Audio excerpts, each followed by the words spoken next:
Welcome to When Death Awaits, a true crime pod with Uncle Rich. Trying a different intro this time. Uncle Rich, not the actual name of the, is it the victim? Is it the suspect? We would technically call him a victim. Okay. Yeah. And what's his name? What are we going with? Jose Perez, for the purposes of this case, only because I knew this particular individual personally. He was a friend, and I'd known him at least 30 years. Wow. And I have to ask, you guys are both Mexican, I'm not. So when I see legal shows, I see true crime shows, murder shows, it's always Jane Doe or John Doe or John Smith. Is Jose Perez the equivalent of that? It is now. I could see the next When Death Awaits t-shirts. Where's Jose? No way, Jose on the back. Well, let us tell us what this one's about. Well, here's what is kind of an interesting experience I had, and it was a little overwhelming, and this is the reason I'd love to share this particular story. It starts off me getting dispatched from the office. I'm working what they refer to as a response. And so I drive all the way up from, in this case, Commerce, all the way up into the Lancaster, Palmdale area. And I go into a single-family, two-story residence. And when I get there, there is a deceased male in the garage, and it's an attached garage. And there's a car. It's a low-rider car. It's a Chevy, 64 Chevy, low-rider, has the rims, the quintessential low-rider car that you know, with the lifts and the whole 9 yards. So something you'd see on Pimp My Ride. Is that kind of what you're saying? Pretty much, okay. Yeah. Nice. And what's interesting about this is that as I'm driving up there, I learn that it is, in fact, a full-fledged deputy sheriff. I'm like, and then they gave me the name, and then I put two and two together. I had not seen this individual, Jose, for the purposes of this, for a while. And so I get there, and Jose is about 52 years old at this time. And his wife is like 33. She's a female, Caucasian. He, of course, is Hispanic, but he enjoys riding or driving that low-rider car. And needless to say, in the area, it was a relatively new home. It is a predominantly Caucasian neighborhood. I mean, so for him to drive around there, I'm sure they were formulating a very low opinion about this man. And I'm just suggesting that. I'm not saying it, but I know Lancaster. Anyways, thank you, viewers from Lancaster. So I'm thinking to myself, well, this guy, you know, he wants to, you know, bolster his, you know, his image by having this car. And of course, he's a deputy sheriff. He's working custody at the time. And it turns out that when I get there, the wife's inside the house, and she's got like 4 or 5 males about her age. And I'm like, I look at the deputies, because this is the kind of weirdness that goes on up there. And I go, why are these men in this house when this is a crime scene? And they look at me, oh, do you want them to leave? Hello? Oh my goodness. What? Lingering. I mean, yeah, I'm thinking to myself, there's some law enforcement activity going on here, and you got these guys here. And I get to talking with her. And I've been a cop a long time, arrested lots of people for narcotics, for under the influence of narcotics. And I see that she displays all the symptoms associated with being under the influence of methamphetamine. And what are those symptoms? Her eyes are dilated. She's talking really fast. She's got a skin disorder because in many instances you're scratching. And there's other aspects. She had sort of a scent about her. And these are all things that you look at in terms of individuals under the influence. And I have, in fact, am a drug recognition expert by way of courses and things of that nature. So I kind of have that. Thank you, Omar, for making sure that I'm fact talking. Yeah, that's another way of saying you are a frequent dabbler in meth. Is that right? Yes, of course. And again, And so I'm like, okay, now she's under the influence. You got a dead husband that's there. You got these men that shouldn't be in this house. Basically, I had them step out, kept her there. I had just learned prior to my arrival that there was the sheriff at this time was Lee Baca had called to give his condolences to the wife. That's the passing of Jose. When it turns out she, instead of saying thank you for calling, she went on a tirade. And if I may quote, "Fuck you, this is your fault as to why my husband died. I don't want to talk to you guys." And she hung up on the sheriff. And I was like, wow. Is this like typical protocol for the sheriff to call in these instances, or does he have a connection to her? Or? No connection whatsoever. But the Okay. fact is, we got a 10,000-man department. He's going to have some level of concern, if you will. Yeah. A lot of times they'll actually respond. In this case, he called. He did send up a gal by the name of Wilhelmina Miller, really nice lady. She was, in fact, a commander. And so she goes up there, and I actually see her there while I'm conducting my preliminary investigation. So now I'm thinking to myself, I'm not sure how Jose died, but I'm looking at this thing and I'm saying, okay, what's next? And I start looking around the house. And this is just the bottom floor. And I see these like 8x11 photos, like about 5 or 6 of them all around. And they're of a deputy sheriff who I did not recognize. But it wasn't so much the pictures, it was the fact that they're of him in full uniform showing his buttocks. I'm like, what? Why? And then I look over against the wall and there's a Confederate flag. Oh my Interesting. God. And I'm like, this is weird, And of course, Lancaster Station is under the consent decree because of apparently there's some racial undertones involved associated with it. I'm thinking to myself, not going to share this with the community that they're living within the midst of this issue. But I digress. So I'm thinking to myself, okay, I'm on the first floor. Now, we still have Jose on a garage floor because the coroner hasn't arrived yet because they have to come all the way up from Boyle Heights. So now... Which is probably, what, an hour and a half, 2 hours, no, it's 2.5 probably hours? About an hour and 10 Hour minutes. 10, Yeah. okay. So Commander Miller shows up, and she's of African-American descent. Unfortunately, she's been rather sickly in the last couple of years, but really nice lady, just amazing. So I said, did you want to come with me? And so we walk upstairs, and we go into this bedroom, and it's a blue light. It has a blue light. And Jose and his illustrious wife do not have kids. But there's these 3 bassinets with dolls in them. Oh my God. And So I'm we like- got butts, we got Confederate flag, and we've got like Doll. make-believe parenting, Yeah. potentially. Yeah, and under a blue light, A blue light, kind of like Have You Heard segment for When Death Awaits. pretty much. Yeah. We need a doll on set. It's-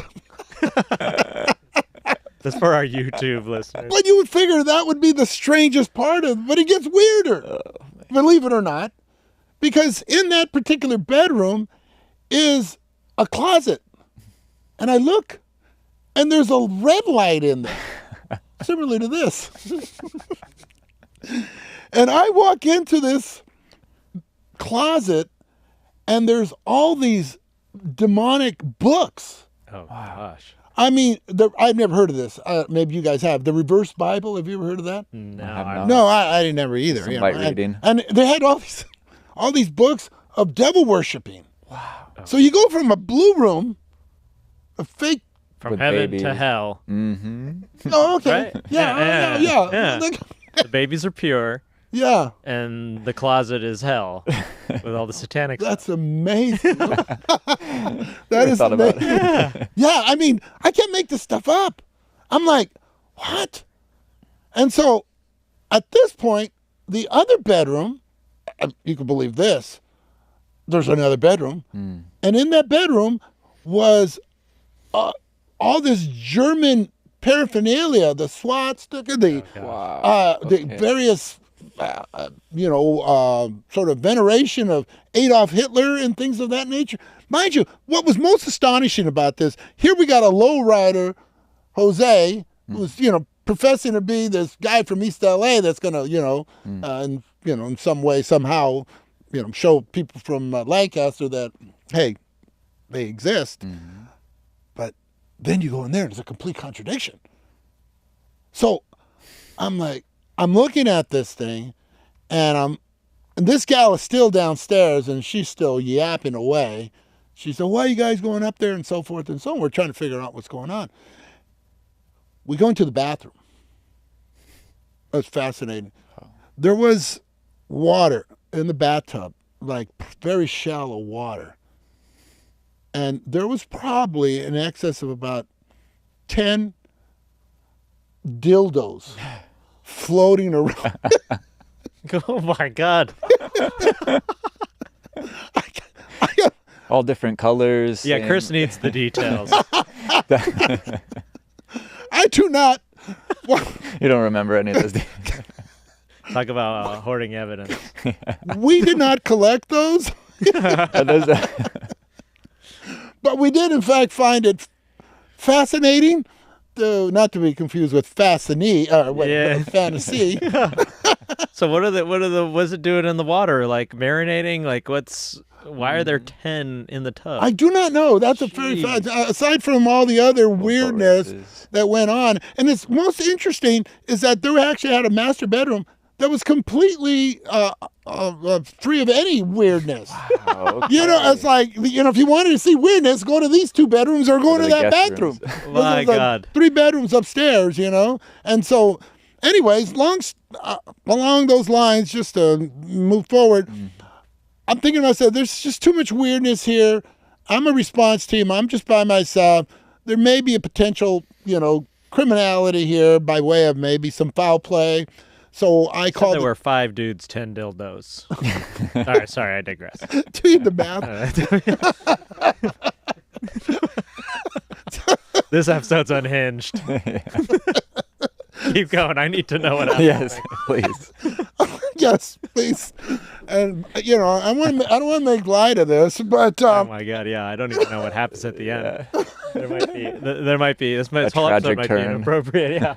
No, ultimately, I brought a team up just because I think we needed to further the investigation, and so 5 more. Couple of the guys show up, and they take her to the station just to interview her, right? Because I mean, she's she's pretty much lit on methamphetamine, which is obviously a concern of ours. So they took her to the station. Ultimately, Jose was taken to the coroner's office. We did an autopsy, and it turns out, I'm sure was one of the major contributing factors that he smoked 3 packs of cigarettes a day. So he turned out to actually die as a result of cardiac arrest. So he was going out to his garage to get into his car, and so it was the cigarettes that killed him. I would say, yeah. It wasn't lung cancer, but it was cardiac arrest. He was too young, but he was an active police officer in the state of California. But I find it fascinating only because you just see so much, and you have to, go on the premise that, hey, is there a prospect that there's foul play afoot here? And when you look at it in that context, you have to say to yourself, maybe these other factors, the dildos, the German paraphernalia, the satanic worshiping, I mean, how, and the Confederate flag, and those photos of that deputy's buttocks, which for whatever reason, he's in full uniform. Interesting. I just... Were they like assless chaps or just pants down or what? Chris needs the details. Yeah, we need the details. I'm trying to set the scene here for our audience. Okay. Excuse me. I never heard the term ashless chaps Oh, before. no. Although I've seen them. Well, there you go. Thank you for introducing me to that terminology. But I would just say this much. No, they were not assless chaps. They were a full green pants that deputy sheriffs wear with the full uniform and the gun belt and the boots. And he was turning. He was in a police car where he's bending over and they're taking a picture. Who's taking these pictures? I do not know. I didn't ask that because by the time I started dealing with this, they had already swooped her and took her to the station. So, like, in a callback, I mean, in terms of, like, did you figure out anything about what was happening in the house? Obviously, it's the cigarettes that was the death in this case, so it wasn't a homicide. Right.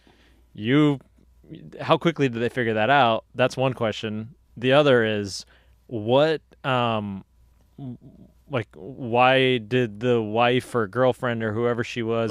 The wife, why did she, like, say to the sheriff, like, this is your fault? I do not know. I think a lot of it, she's... This is a cold case. Yeah, she's clearly demented, clearly skewed in terms of her mental state by way of all of those drugs that she was using. And what's even more troubling was the fact that she's actually married to a police officer for the state of California. Right. And the fact that she's, going off on her own in terms of using... Because we have drug testing.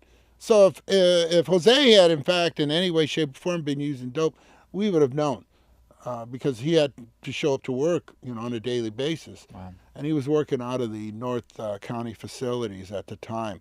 But along those same lines, I would just say this. The fact is that he may have died of a heart attack, but I think to a large extent, the stress of being with this woman, knowing everything that she was doing, is just clearly a contributing factor. Now, granted, we cannot contribute the death of him to her, but we can, in fact, say that she induced it by way of all of these things that I've just described. But it's possible that, this was just his clock out sort of lifestyle, right? And the cigarette smoking could contribute from, like, the work, the stress of the work. It could also be the wife. And maybe this was just the way he liked to live, and he went hard. And there are a lot of contradictions in this piece of it. Obviously, it can't be easy living with a drug addict. Who's 20 years younger than her? 20 years younger, but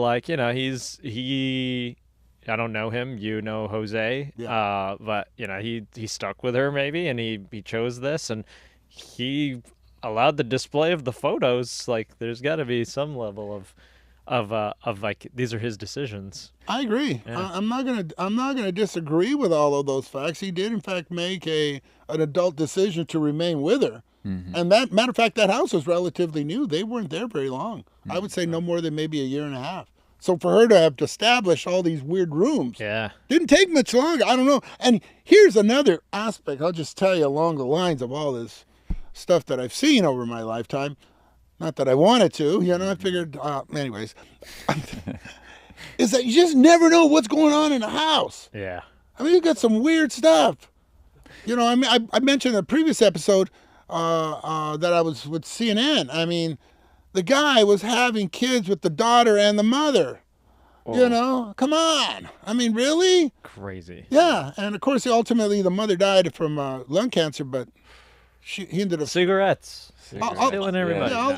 We could discuss that case next time on When Death Awaits.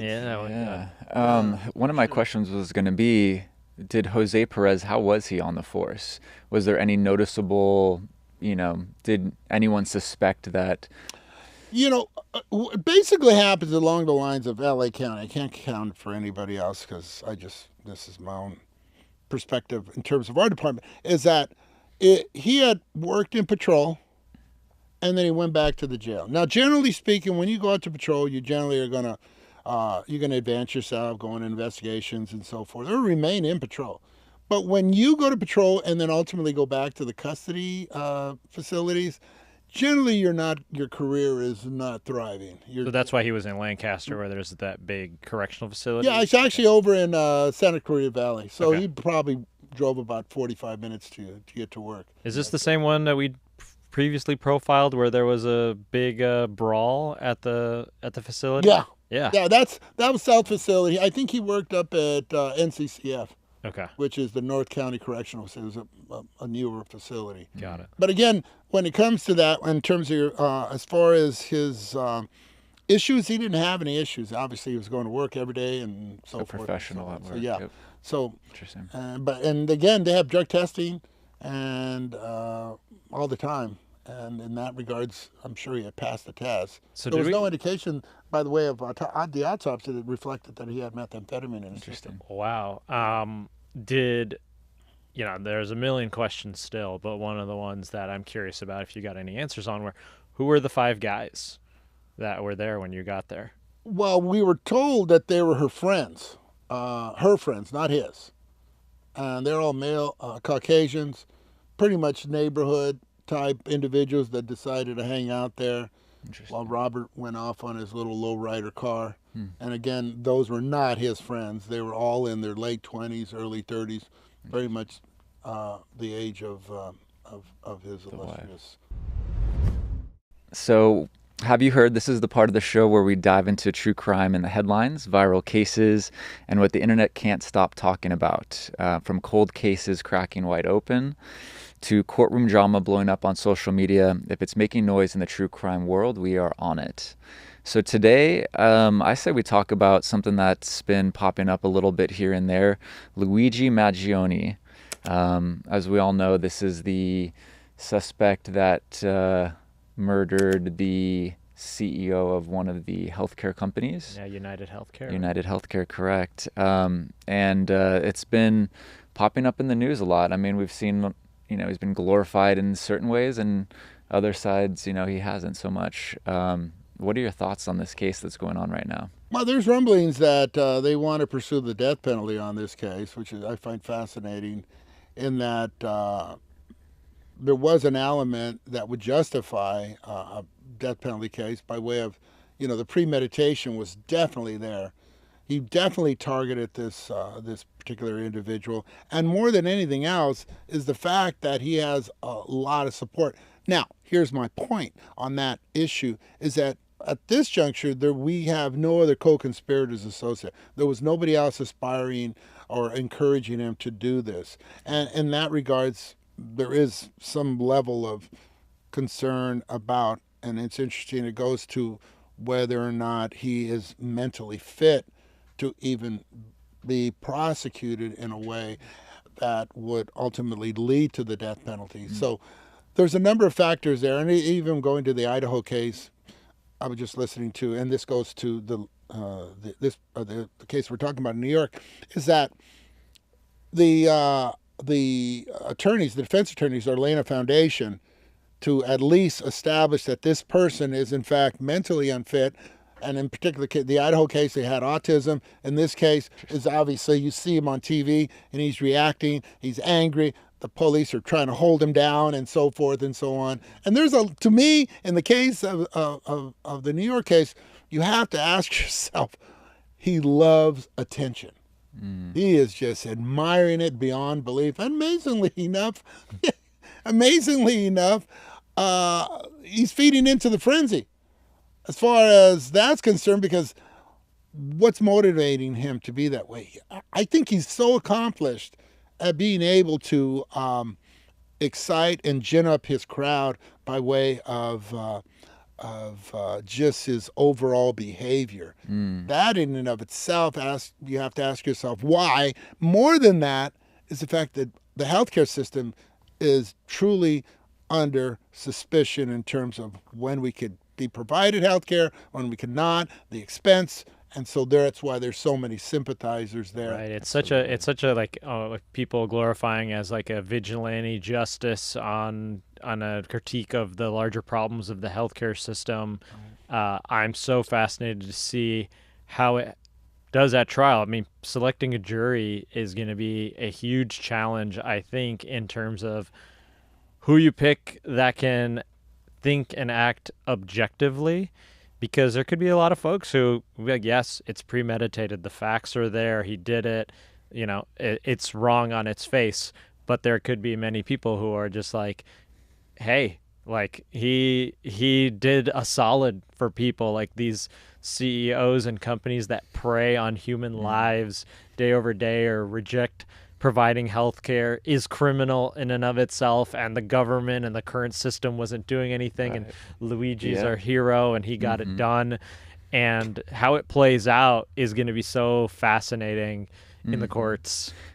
And the bullets had deny, defend, and depose, I believe, the 3 bullets that he shot this CEO. So very interesting narrative, whatever that story is of why he did this. Yeah, well, it's interesting that you touch on the issue of having some level of sympathy. It's fascinating that first and foremost that we would have sympathy for the man, because nothing justifies coming up and shooting somebody in that manner. Secondly, and more importantly, is excuse me, is the fact that we have an issue with regards to putting a jury on that panel that's going to have some level of sympathy. And if that's the case, and if they in fact do not come to a full-on agreement that he is guilty by way of some sympathy, I mean, this could go on for years. Interesting. You know, so, and I've seen it. I've known trials that I've had. One trial went 4 times. Wow. You know, and ultimately it ended up, we had just went ahead and plea bargained this case. Wow. You know, and by the way, in that case, just to give you a heads up, just a little side note, if you will, that case was represented by a defense attorney named, familiar with that, Christopher Darden, who actually was the prosecutor in the OJ case.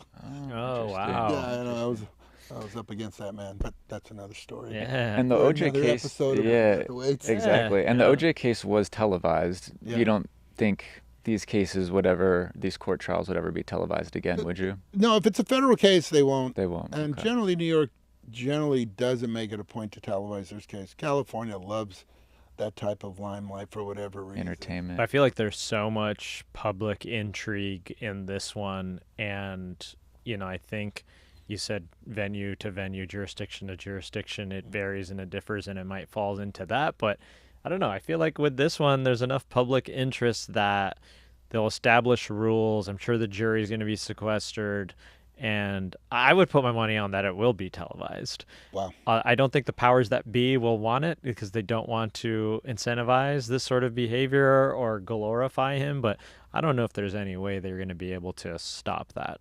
I agree. I mean, we definitely want to televise it primarily to see what the evidence was presented, but come on, it's clear.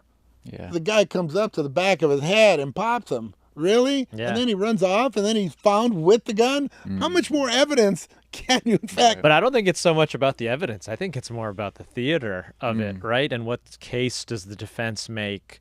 How is everything presented? And then seeing how a jury decides what they decide. I mean, like, OJ is a great callback because it's kind of like that was the facts. There were the facts. And a jury decided a certain way, and there's documentaries made about it every year now. Right. I think even if it's sort of black and white on the evidence and the law, there is enough public intrigue now to everyone's going to have have a perspective on like wanting to see where it shakes out. Well, in the context of my opinion, having been involved in a number of death penalty cases, unfortunately, this is my opinion, this does not rise to a death penalty case. Primarily because, one, he's has some level of stature in the community. He was an intelligent young man. I mean, all of these factors are going to play large into ultimately determining if, in fact, he gets a death penalty. Peterson case up in the Stockton, Modesto area, that was rescinded, and he no longer is sitting on death row, to the extent that they're even reevaluating whether or not he was guilty. Yeah. And we could go to the Melendez case, where they're trying to reevaluate that, and so forth and so on. So if you have some level of station in society, that interesting plays large. You rarely see somebody facing death who, comes from a family that has some level of financial stability. Yeah, I mean, to peel the onion back on that, that's such a fascinating take, where I think the counter argument could be that, our government and the way our system is set is so driven by special interest and folks with a lot of influence and money. And here's a case, a regular citizen, albeit intelligent, educated, as you mentioned, taking violent action against someone of that class. And, the punitive nature of a death penalty could be very attractive verdict to go for, or at least a consequence to go for, because it will disincentivize others from taking that sort of action. Now, I don't know how much a death penalty versus life in prison it comes into. I'd love to have a PR expert on or a psychology expert on if people who have a predilection to perhaps be to perhaps want to take on similar action, whether that would affect them on I can become a glory and a hero if I go and do a similar thing, or am I just going to be stuck in jail for life? There's going to be so much at play. Well, two things along those lines. First and foremost, the reference to deterrence. Does it deter somebody if we in fact put him on death row? That's number one. And I will argue this. When you're stabbing somebody or shooting somebody or, in fact, poisoning somebody, whatever it is, your mode to try and take that person out, the last thing you're thinking about is, I wonder what it's going to feel like to be on death row. Mm-hmm. You don't even think about that. Your objective, you're so immersed in killing this person, and regardless of how you do it, I mean, the fact is, look at Jeffrey Dahmer. How many people did he kill? That thought never even crossed his mind. The BTK killer never even crossed his mind. Neither one of them faced the death penalty. And so now we're talking about Luigi here. Yeah. He should have never done that. If law enforcement was there, and I don't know why this man's taking a walk at 5 o'clock or 6 o'clock in the morning, it's evident that Luigi was following him because he knew exactly when he was going to come out of that hotel room. But the issue isn't so much that as much as it is, can he, in fact, one, play large in terms of other people doing it? That will not be, that's not going to deter anybody. People who are death row are there because they could care less what the consequences are going to be once they do this. That's just my opinion. Yeah. I'm sure you guys probably have a different opinion, but I'm just saying. Yeah, absolutely. Well, thank you for sharing that. And we'd love to hear the audience's thoughts and perspectives, whether you are listening to this or watching this. We'd love to hear your comments. Please share them.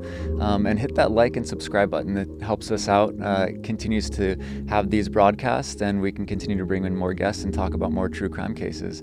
Definitely check out our website, whendeathawaits.com. You'll see more merch, behind the scenes content, and bios of our past episodes. I think that's it for today, gentlemen. Thank you so much. Thanks a lot. All right. Thanks, everyone, for listening. See you next time. Thank you.